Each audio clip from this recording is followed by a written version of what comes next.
আল্লাহ রাব্বুল আলামিন বলেন সুম্মা আমাতাহু ফাআকবারা। আল্লাহ রাব্বুল আলামিন বলেন আমি তার মৃত্যু ঘটিয়ে তাকে কবরস্থ করে ছাড়ব। আল্লাহ তাআলা বলেন সুম্মা ইযা শাআ আনশারা।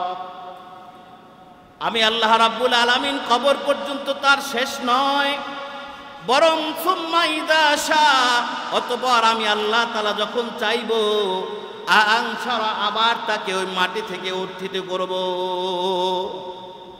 ওই মাটি থেকে আমি আল্লাহ আবার তারে কি করব? বানাইব। আবার আমাদের কবর থেকে উঠতে হবে। এই কথার উপরে আপনার আমার বিশ্বাস আছে? কি বলেন, আছে? মনে হয় না। যদি মনে আপনার আমার সেই আত্মবিশ্বাস থাকতো যে হারে আমি তো মরে যাব, মরার পর আমি কবরস্থ হব, মাটির সাথে মিশে যাব, হাজার হাজার লক্ষ লক্ষ বছর হয়তো চলে যাবে, এরপরে আল্লাহ তাআলা আবার আমাকে ওই মাটি থেকে উঠাইবেন, এর উপরে আমাদের আসলে বিশ্বাস নাই। আমরা সবাই জবান থেকে শুধু বলি। যদি বিশ্বাস থাকতো তাহলে তো আপনি আমি নামাজ ছাড়তে পারতাম না, রোজা ছাড়তে পারতাম না, গুনাহ করতে পারতাম না। আল্লাহ তাআলার ভয়, আমাকে পুনরায় জীবিত হবার পরে আপনার আমার আমলের আপনার আমার কাজের বিচার হবে, হিসাব হবে, নেক বদি মিজানের পাল্লায় ওজন হবে। এই কথাগুলোর উপরে যদি আপনার বিশ্বাস থাকতো, আমার বিশ্বাস থাকতো, তাহলে তো আপনি গুনার কাজ করতে পারতেন না। কথা বলেন ঠিক না? নামাজ ছাড়তে পারতেন না।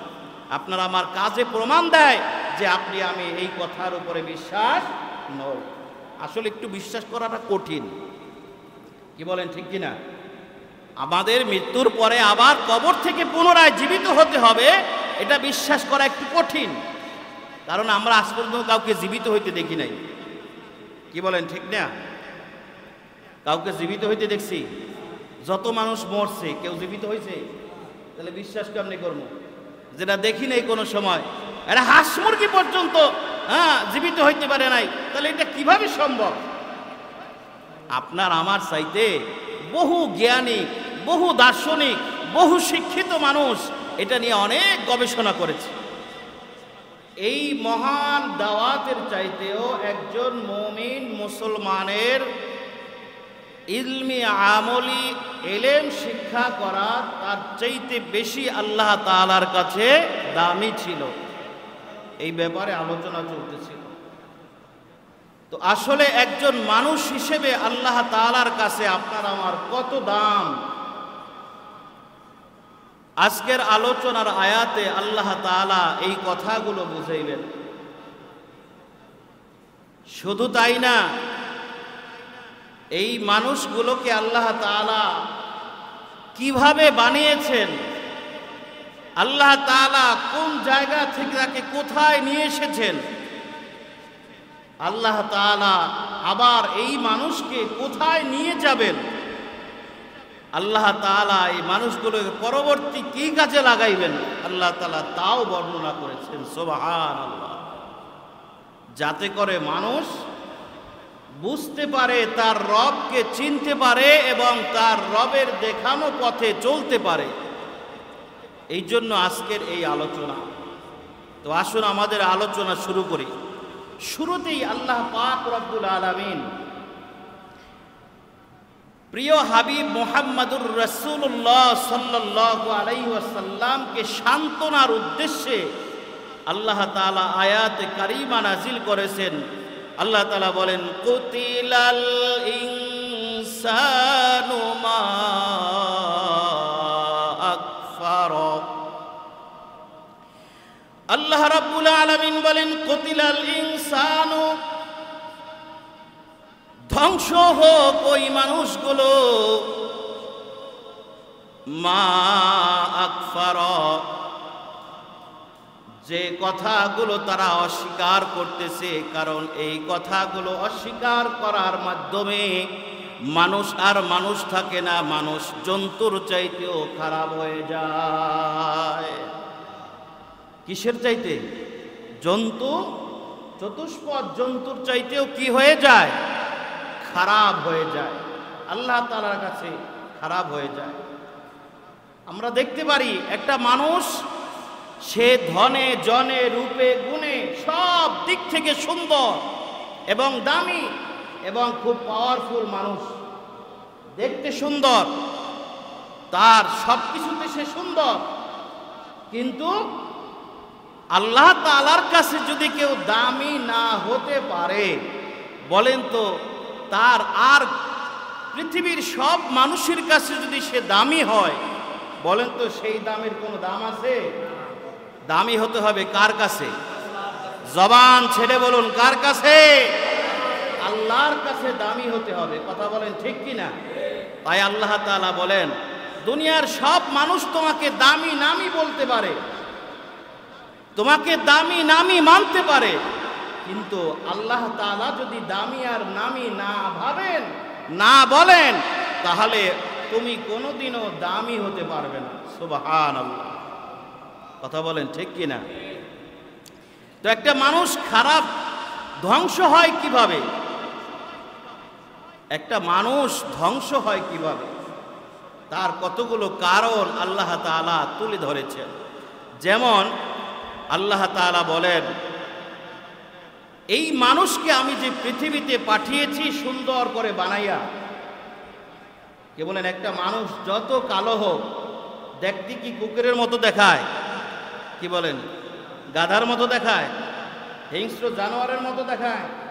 যত কালোই হোক, তারপরেও তার ভিতরে একটা সুন্দর, একটা নিখুঁত সৃষ্টির প্রমাণ বিরাজ করতেছে। কথা বলেন ঠিক কিনা? তো এই মানুষটাকে আল্লাহ তাআলা এই দুনিয়াতে স্থায়ী রাখবেন না, বরং আল্লাহ তাআলা এই মানুষটাকে আবার কি করবেন? এই মানুষটাকে আল্লাহ তাআলা আবার এই পৃথিবী থেকে নিয়ে যাবেন।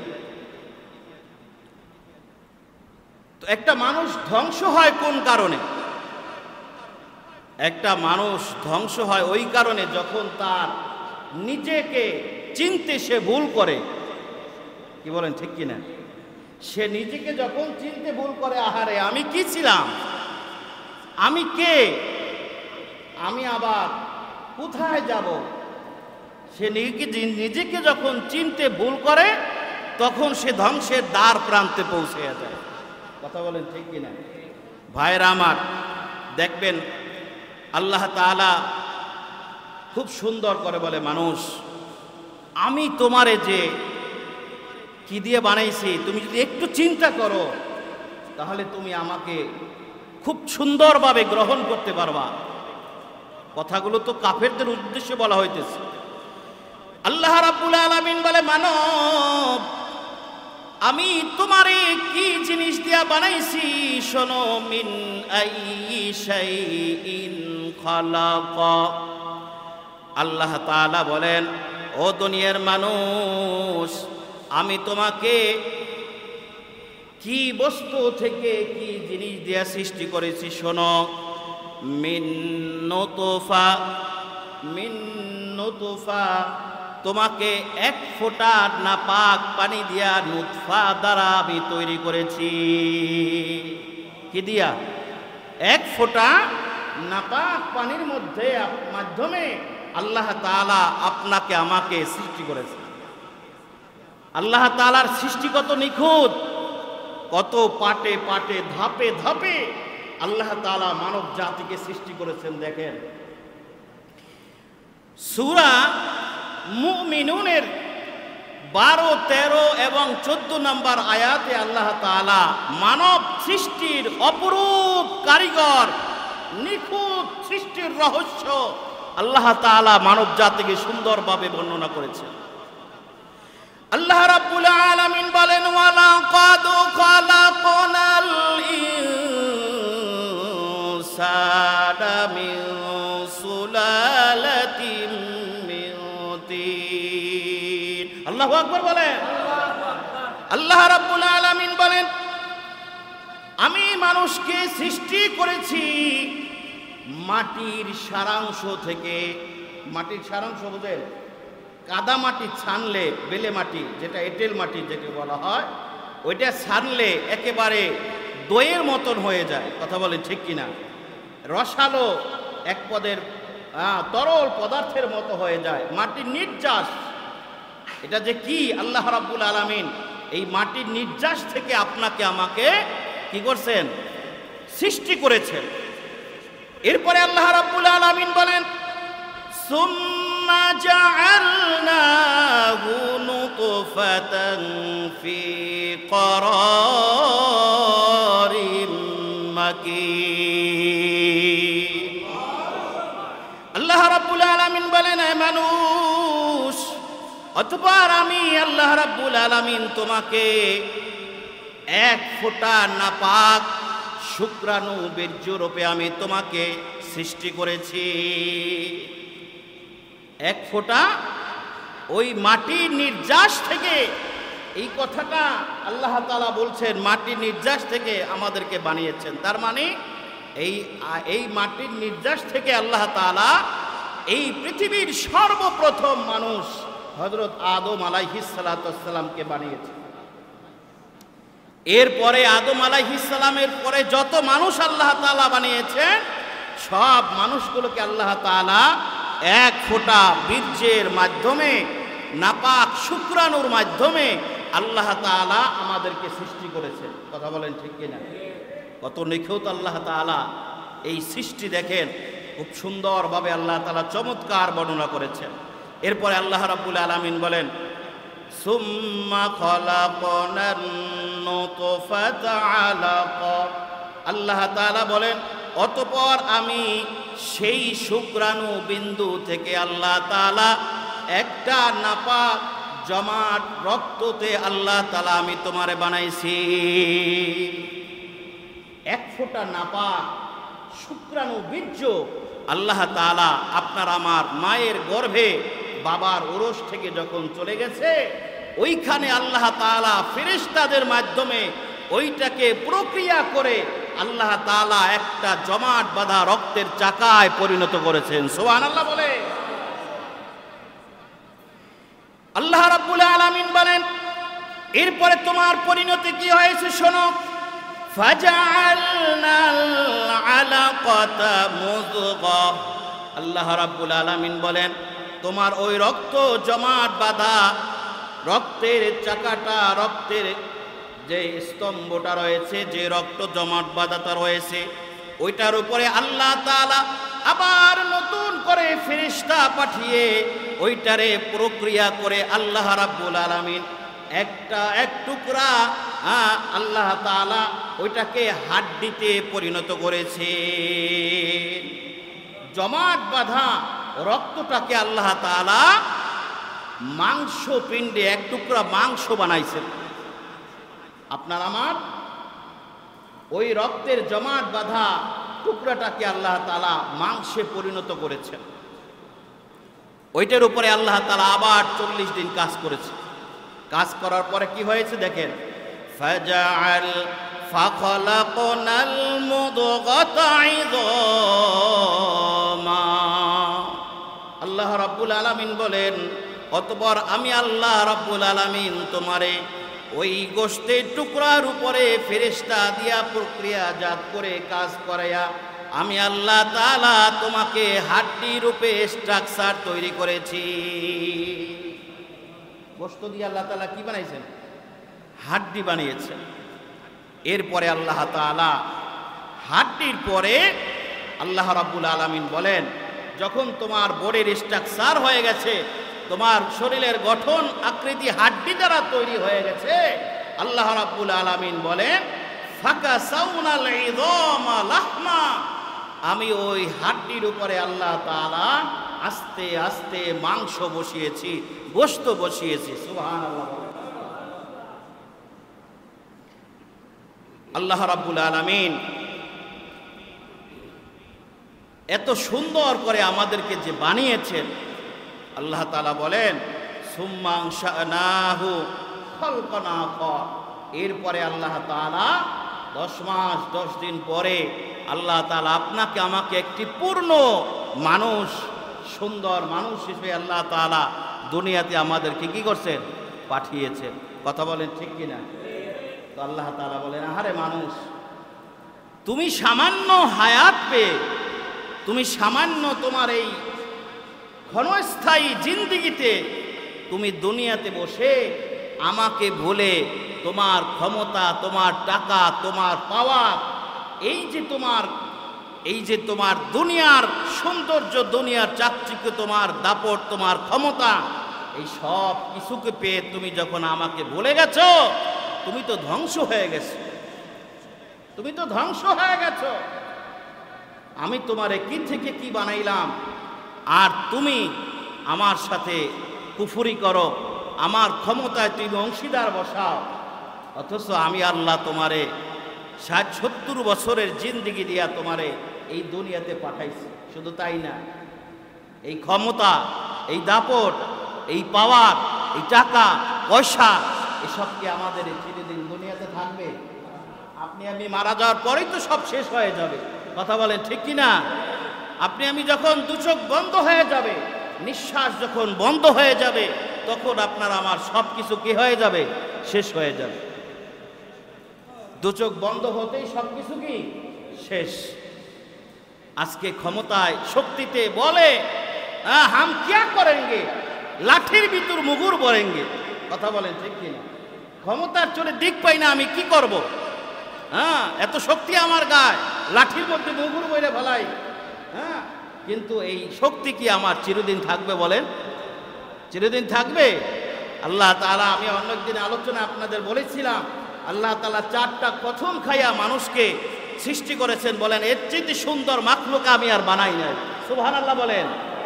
অতঃপর এই মানুষকে আমি আবার এত দুর্বল করব, এত অসহায় করে দেব, সে অন্যের সাহায্য ছাড়া দাঁড়াইতে পারবে না, অন্যের সাহায্য ছাড়া হাঁটতে পারবে না, অন্যের সাহায্য ছাড়া দেখতে পারবে না, চশমা ছাড়া দেখবে না। এরপরে তার কথা বাচ্চাদের মতো বাজতে থাকবে মুখে। কথা বলেন ঠিক কিনা? মুখ থেকে লালা পড়ে যাবে। আল্লাহ বলেন, সুম্মা রাদাদনাহু আসফালা সাফিলিন। আহারে মানুষ, কই তোমার ক্ষমতা? আমি স্বচক্ষে দেখেছি যাদের ক্ষমতা আর দাপটে এলাকার মানুষগুলো অতিষ্ঠ হয়ে গেছে, ঘরে ঘুমাইতে পারে না, আজ সে এত দুর্বল হয়ে গেছে। গায়ের শক্তি, গায়ে দিয়ে রাস্তা দিয়ে হাঁটলে ধাক্কা দিয়ে মানুষ রাস্তা বাহিরে ফেলাইয়া দিচ্ছে।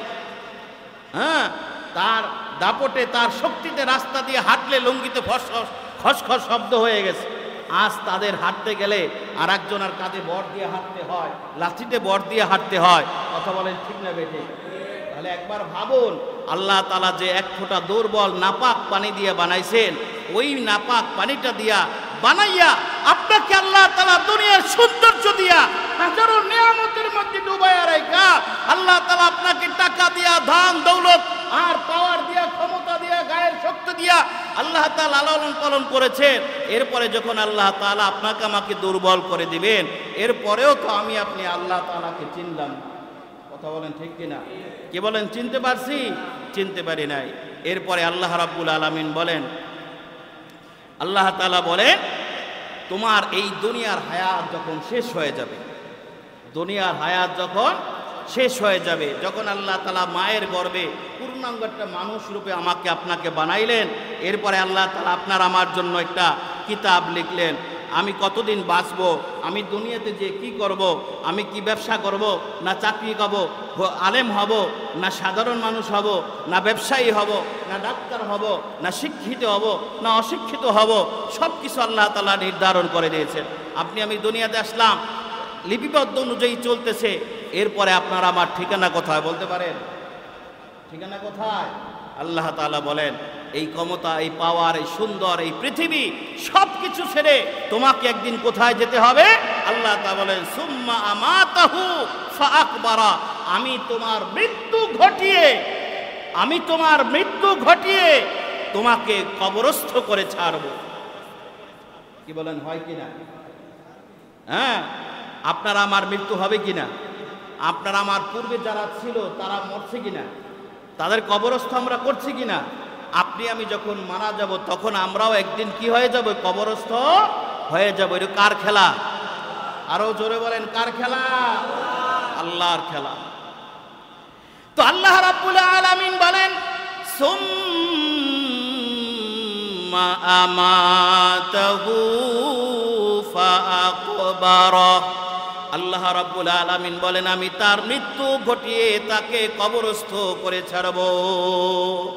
আল্লাহ তাআলা বলেন সুম্মা ইযা শাআ আনশারা। আমি আল্লাহ রাব্বুল আলামিন কবর পর্যন্ত তার শেষ নয়, বরং সুম্মা ইযা শাআ, অতঃপর আমি আল্লাহ তাআলা যখন চাইব আনশারা, আবার তাকে ওই মাটি থেকে উত্থিত করব। ওই মাটি থেকে আমি আল্লাহ তার কি করব? বানাইব। আবার আমাদের কবর থেকে উঠতে হবে। এই কথার উপরে আপনার আমার বিশ্বাস আছে? কি বলেন আছে? মনে হয় না। যদি মনে আপনার আমার সেই আত্মবিশ্বাস থাকতো যে হারে আমি তো মরে যাব, মরার পর আমি কবরস্থ হব, মাটির সাথে মিশে যাব, হাজার হাজার লক্ষ লক্ষ বছর হয়তো চলে যাবে, এরপরে আল্লাহ তাআলা আবার আমাকে ওই মাটি থেকে উঠাইবেন, এর উপরে আমাদের আসলে বিশ্বাস নাই। আমরা সবাই জবান থেকে শুধু বলি। যদি বিশ্বাস থাকতো তাহলে তো আপনি আমি নামাজ ছাড়তে পারতাম না, রোজা ছাড়তে পারতাম না, গুনাহ করতে পারতাম না। আল্লাহ তাআলার ভয়, আমাকে পুনরায় জীবিত হবার পরে আপনার আমার আমলের আপনার আমার কাজের বিচার হবে, হিসাব হবে, নেক বদি মিজানের পাল্লায় ওজন হবে। এই কথাগুলোর উপরে যদি আপনার বিশ্বাস থাকতো, আমার বিশ্বাস থাকতো, তাহলে তো আপনি গুনার কাজ করতে পারতেন না। কথা বলেন ঠিক না? নামাজ ছাড়তে পারতেন না। আপনার আমার কাজে প্রমাণ দেয় যে আপনি আমি এই কথার উপরে বিশ্বাস নই। আসলে একটু বিশ্বাস করাটা কঠিন। কি বলেন ঠিক কিনা? আমাদের মৃত্যুর পরে আবার কবর থেকে পুনরায় জীবিত হতে হবে, এটা বিশ্বাস করা একটু কঠিন। কারণ আমরা আজ পর্যন্ত কাউকে জীবিত হইতে দেখি নাই। কি বলেন ঠিক না? কাউকে জীবিত হইতে দেখছি? যত মানুষ মরছে কেউ জীবিত হয়েছে? তাহলে বিশ্বাস কেমনি করবো? যেটা দেখি নাই কোনো সময়, এটা হাঁস মুরগি পর্যন্ত জীবিত হইতে পারে নাই, তাহলে এটা কিভাবে সম্ভব? আপনার আমার চাইতে বহু জ্ঞানী, বহু দার্শনিক, বহু শিক্ষিত মানুষ এটা নিয়ে অনেক গবেষণা করেছে। অনেক গবেষণা করেছে, কিন্তু আল্লাহ তাআলার কথাই সত্য। সুবহানাল্লাহ বলেন। আমাদের মৃত্যুর পরে আবার পুনরায় জীবিত হতে হবে। আমাদের একজন পয়গম্বর ছিলেন, আমাদের জাতির পিতা হযরত ইব্রাহিম আলাইহিস সালাম। নাম কি? তিনি আল্লাহর একজন খলিল, একজন পয়গম্বর। আল্লাহ তাআলা তাকে সহিফা দান করছেন। সুবহানাল্লাহ বলেন। ইব্রাহিম আলাইহিস সালাতু ওয়াস সালাম আল্লাহ তাআলাকে তিনি ছোটবেলা থেকেই তার মেধা আর বুদ্ধির দ্বারা তার রবকে চিনেছেন, তার মালিককে চিনেছেন, তার স্রষ্টাকে চিনেছেন। ইব্রাহিম খলিল আলাইহিস সালাতু ওয়াস সালাম কোন মুসলমানের ঘরে জন্ম নেন নাই। একজন কাফের, বিদুইন, অবিশ্বাসী মুশরিকের ঘরে ইব্রাহিম আলাইহিস সালাতু ওয়াস সালামকে আল্লাহ তাআলা পাঠিয়েছে। কথা বলেন ঠিক কিনা? ইব্রাহিম আলাইহিস সালামের পিতার নাম ছিল আজর। নাম কি? আজর। এই আজর কি করতো জানেন? আজর মূর্তি বানাইয়া বাজারে বিক্রি করত, বিভিন্ন দেব দেবী খোদাদের বানাইয়া বাজারে বিক্রি করত। এমন সময় হযরত ইব্রাহিম আলাইহিস সালাতু ওয়াস সালাম দুনিয়াতে আল্লাহ তাআলা তাকে পাঠাইলেন, যেই সময় নমরুদ পুরো পাওয়ারে। তিনি গণকের মাধ্যমে জানতে পারলেন এমন একটা সন্তান এই দুনিয়াতে জন্ম নিতেছে খুব শীঘ্রই, যে তোমার এই রাজত্বকে ধ্বংস করে দেবে, তার রাজত্বে দেশ চলবে। সুতরাং তুমি যদি ক্ষমতায় টিকে থাকতে চাও, রব হিসেবে থাকতে চাও, তাহলে তুমি আজ থেকে তোমার ক্ষমতা টিকানোর জন্য শিশু হত্যা চালাই যেতে হবে। নাউজুবিল্লাহি মিন যালিক। তারপরও নমরুদ কি করলো? শিশু হত্যার এক মহাযজ্ঞ শুরু করে দিল সারা দেশব্যাপী। যত ছেলে সন্তান জন্মগ্রহণ করত সব আস্তে আস্তে করে এক একটা তল্লাশি দিয়া দিয়া চিরুনি অভিযান চালাইয়া তারপরে সব মেরে ফেলাই। এর ফাঁকে দিয়ে আল্লাহ তাআলা হযরত ইব্রাহিম আলাইহিস সালাতু ওয়াস সালামকে দুনিয়াতে আনছেন, লালন পালন করছেন। ইব্রাহিম আলাইহিস সালাম তার মেধা আর তীক্ষ্ণ বুদ্ধি দিয়া তার রবকে চিনেছেন, আল্লাহকে চিনেছেন, তার সৃষ্টিকর্তাকে চিনেছেন। বলেন সুবহানাল্লাহ। শুধু তাই না, তিনি আল্লাহর কাছ থেকে আল্লাহর কাছে এত প্রিয় পাত্র হলে ইব্রাহিম আলাইহিস সালামকে আল্লাহ তাআলা নবুয়তি বানানোর জন্য, নবী বানানোর জন্য, রাসূল বানানোর জন্য আল্লাহ তাআলা নমিনেশন দিলেন। বন্ধু, আমি তো আপনাকে পয়গম্বরী দায়িত্ব দিতে চাই, আপনি নেবেন? সুবহানাল্লাহ বলেন। ইব্রাহিম আলাইহিস সালাম বললেন, আল্লাহ আপনি বলেন, আপনি যা হুকুম করবেন আমি তাই করব। আজকে থেকে আপনি আমার খলিল। সুবহানাল্লাহ বলেন। আপনি পয়গম্বর, আপনি জাতিকে আমার দিকে মানুষকে আহ্বান করেন, এই মূর্তি পূজা থেকে মানুষগুলোকে ফিরেই আনেন। সুবহানাল্লাহ বলেন। এই কথা বলতে বলতে আস্তে আস্তে আল্লাহর সাথে সম্পর্ক বেশি আরো গাঢ় হয়। দিন যত যায় তত মহব্বত আরো বেশি, সম্পর্ক আরো পোক্ত হয়। একদিন ইব্রাহিম আলাইহিস সালামকে আল্লাহ তাআলা বলেন, ইব্রাহিম, এই দুনিয়াতে আমি যত মানুষ বানিয়েছি সব মানুষগুলো তো আস্তে আস্তে করে একে একে করে চলে যাচ্ছে, মরে যাচ্ছে। তোমার পূর্বে যারা ছিল তারাও মরে গেছে। এই মানুষগুলোকে তো আমি আবার হাসরের ময়দানে উঠাবো, আবার তাকে মাটি থেকে সৃষ্টি করব। ইব্রাহিম আলাইহিস সালাম বলেন কি এটাও কি সম্ভব? মারা গেছে, সে মাটির সাথে মিশে গেছে, তার হাড্ডিরও কোনো খবর নাই। হাজার হাজার লক্ষ লক্ষ বছর পরে আপনি আবার কিভাবে এই মানুষগুলোকে মাটি দ্বারা আবার সৃষ্টি করবেন? ওই মানুষটাই আবার কেমনে বানাইবেন? আল্লাহ রাব্বুল আলামিন বলে, খলিল, আপনার কি বিশ্বাস হয় না? ইব্রাহিম আলাইহিস সালাম বলেন, আল্লাহ আমার বিশ্বাস হয়, ওয়ালাকিন লিয়াতমাইন্না কলবি। আল্লাহ আমার বিশ্বাস হয়, কিন্তু আমার মনের আমি বুঝাইতে পারি না। সুবহানাল্লাহ বলেন। আমার মনের আমি কি বুঝাইতে পারি না। ইব্রাহিম আলাইহিস সালামকে আল্লাহ রাব্বুল আলামিন বলে, ইব্রাহিম তোমার বিশ্বাস হবে, আমি তোমাকে প্রমাণ দিয়ে দেব। শুধু তুমি একটা কাজ করো, 4টা পাখি তুমি লালন পালন করো। ওই 4টা পাখি এমন ভাবে লালন পালন করবা, পাখিগুলোর নাম ধরে ডাক দিলে যেন ওই পাখিগুলো তোমার হাতে এসে পড়ে। সুবহানাল্লাহ। তুমি খাইতে কইলে খায়, তুমি ঘুমাইতে কইলে ঘুমায়, তুমি উঠতে কইলে ওঠে, বসতে কইলে বসে, যাইতে কইলে যায়, আবার ডাক দিলে ফিরে আসে। এইরকম পরিস্থিতি যখন হবে, এতটুকু শিকার যখন হবে, তখন তুমি আমাকে বলবা। ইব্রাহিম আলাইহিস সালাম পাখি পালন শুরু করে দিলেন, লালন পালন করতেছেন, আস্তে আস্তে বড় হচ্ছে, পাখিগুলো শিকারী হচ্ছে। ইব্রাহিম আলাইহিস সালাম ডাক দিলে পাখিগুলো চলে আসে, খাইতে কইলে খায়, ঘুমাইতে কইলে ঘুমায়। কথা বলেন ঠিক কিনা? আমরাও তো অনেক সময় পাখি পালি না, বিভিন্ন শখে পাখি পালি। অনেক সময় অনেক পাখিতে বিভিন্ন ভাষায় মানুষের ভাষাকে প্রকাশ করতে চায় কি চায় না? হ্যাঁ, সে যাইতে গেলে যায়, বসতে গেলে বসে, ঘুমাইতে গেলে ঘুমায়, পাখিও পোষ মানে। কথা বলেন ঠিক কিনা? ইব্রাহিম আলাইহিস সালাম এরকম দীর্ঘদিন পর্যন্ত পাখি লালন পালন করার পর ইব্রাহিম আলাইহিস সালামকে আল্লাহ তাআলাকে বললেন, আল্লাহ আমি তো পাখিগুলোকে শিকারী বানিয়েছি, আমি যা বলি পাখিগুলো তাই করে। ইব্রাহিম আলাইহিস সালামকে আল্লাহ রাব্বুল আলামিন বলেন, ইব্রাহিম এই পাখিগুলোকে তুমি সুন্দর করে জবাই করো এবং তার চামড়া, গোশত, হাড্ডি প্রত্যেকটা পাখির আলাদা আলাদা করে, পশম পাখাগুলো আলাদা আলাদা করে, এরপরে তুমি সব পাখিগুলো একসাথে মিক্স করো। এরপরে এই অংশগুলো, অঙ্গগুলো, গোশত, চামড়া, হাড্ডি সবগুলো তুমি বিভিন্ন 4টা পাহাড়ের চূড়ায় তুমি রেখে আসবা। কয়টা পাহাড়ের চূড়ায়? 4টা পাহাড়ের চূড়ায় রেখে আসবা। এরপরে আল্লাহ বললেন, যে পর্যন্ত বলছি ওই পর্যন্ত করো, বাকিটা পরে।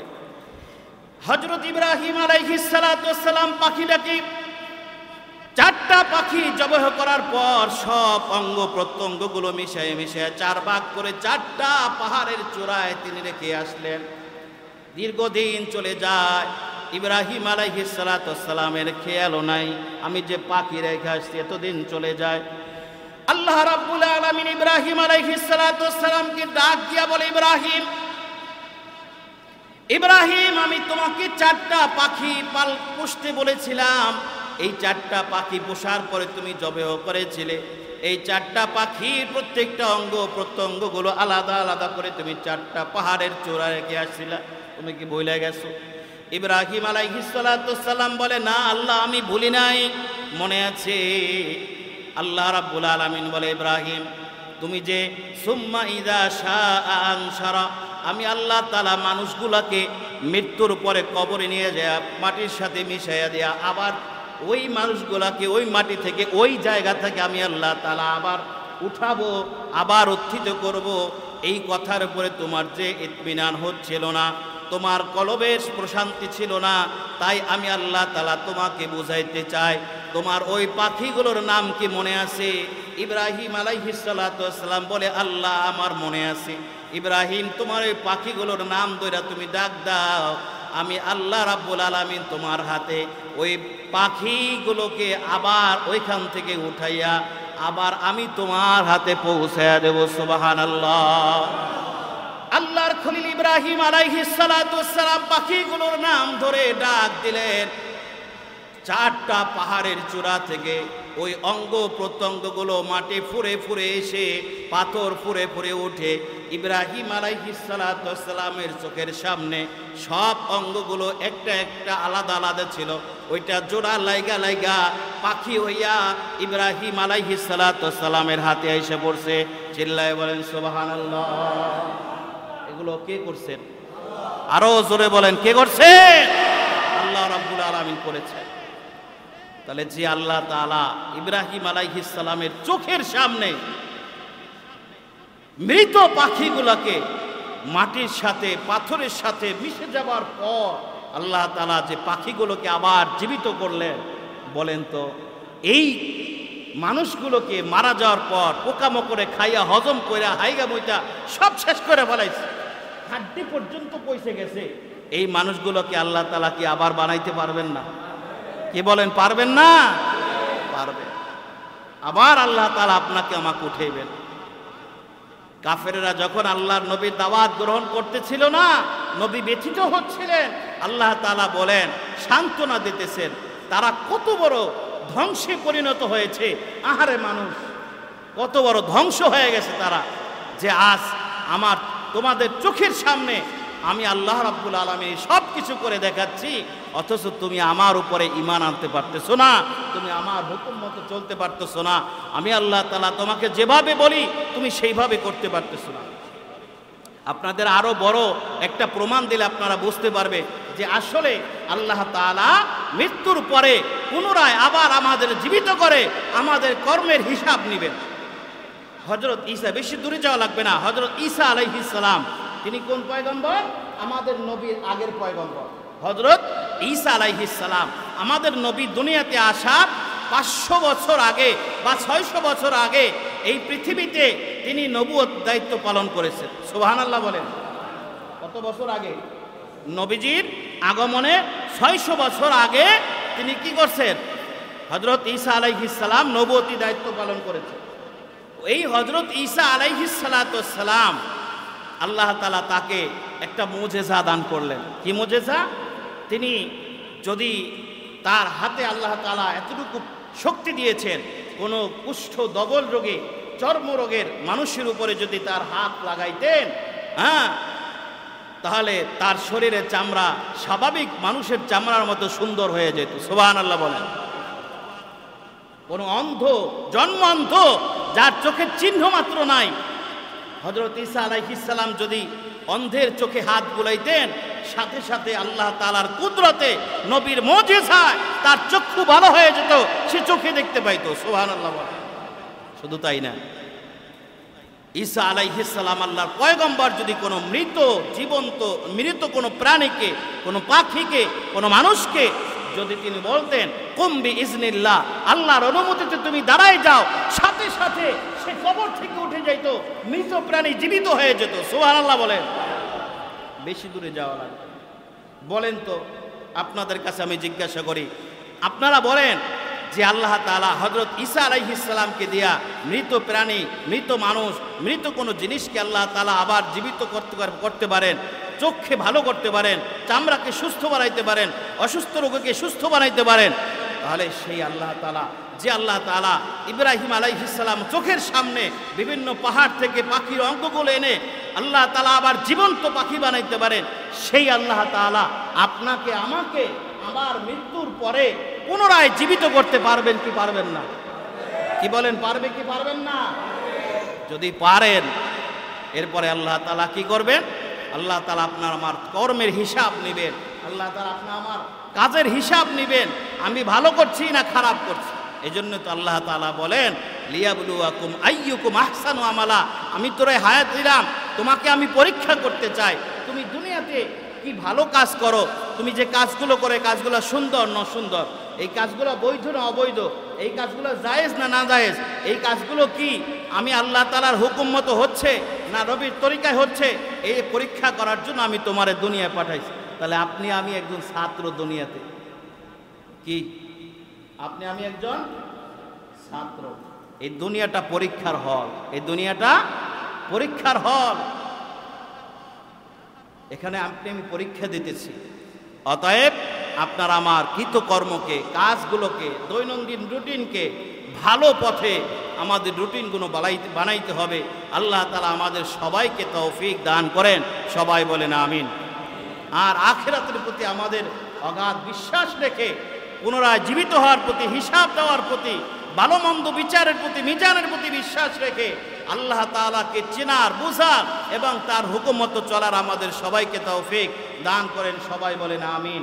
ওয়া আখির দাওয়ানা আনিল হামদুলিল্লাহি রাব্বিল আলামিন। আসসালামু আলাইকুম ওয়া রাহমাতুল্লাহ।